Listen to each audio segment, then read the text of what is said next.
निंदा महापाप है। एक राजा के दरबार में दो ब्राह्मण पहुँचे।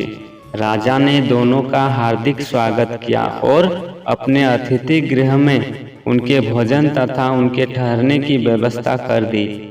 दोनों ही ब्राह्मण विद्वान थे, परंतु वे ब्रह्म ज्ञाता नहीं थे। राजा दोनों ब्राह्मणों का सम्मान करते थे, लेकिन दोनों के अंदर एक दूसरे के प्रति ईर्ष्या द्वेष की भावना प्रबल थी। वे एक दूसरे की निंदा किया करते थे। दोनों को एक दूसरे से भय था कि कहीं राजा मुझसे बढ़कर दूसरे का सम्मान ना करे। इसलिए राजा के समक्ष परोक्ष रूप से वे दोनों एक दूसरे की निंदा किया करते थे।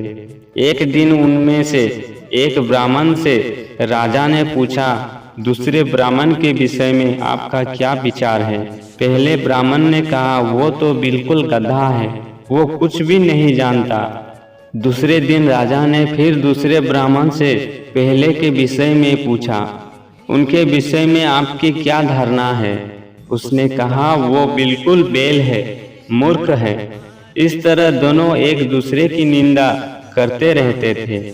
एक दिन राजा ने दोनों ब्राह्मण को एक साथ भोजन के लिए आमंत्रित किया। दोनों ब्राह्मण स्नान कर भोजन कक्ष में पहुँचे। दोनों के सामने भोजन की थाली रखी गई। दोनों के थाल पर चादर ढकी हुई थी। राजा का भी भोजन सामने आया। राजा ने रसोइयों से कहा, ब्राह्मण देव के भोजन की थाली के ऊपर से ढकी हुई चादर को हटाओ। दोनों ब्राह्मण की थालियों के ऊपर से ढके हुए कपड़े हटाए गए। एक ब्राह्मण की थाल में दूब रखी थी और दूसरे की थाली में भूसा रखा हुआ था। दोनों ब्राह्मण यो देखकर आग बबूला हो गए। दोनों राजा पर क्रोधित होने लगे। एक ने कहा, क्या आपने मेरे को बेल समझ रखा है जो मेरी थाली में भूसा रखा है? दूसरे ने कहा, क्या आपने मेरे को गधा समझ रखा है जो आपने मेरी थाली में दूब रखी है?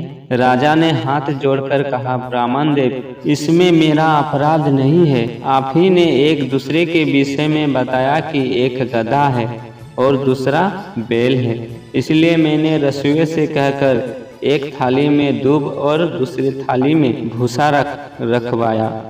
आप क्रोध ना करें, आपको समझाने के लिए ही मैंने ऐसा किया है। दोनों ब्राह्मण को समझाते हुए राजा ने कहा कि महाराज, किसी की निंदा करना शास्त्रों में सबसे बड़ा पाप बताया गया है। अतः आपसी निंदा चुगली का त्याग कर आप आपस में प्रेम पूर्वक रहे, तभी आपको समाज में सम्मान प्राप्त होगा। रामचरितमानस में तुलसीदास जी ने ठीक ही कहा है, परम धर्म श्रुति विदित अहिंसा, पर निंदा सम अघना गरिसा। सबके निंदा जे जड़ करही, ते चमगादुर होई अब तरही। ज्ञानी और विवेकी कभी किसी को निंदा नहीं करते। दोस्तों, इस तरह के प्रसंग सुनना चाहते हैं तो हमारे चैनल को सब्सक्राइब कीजिए। धन्यवाद।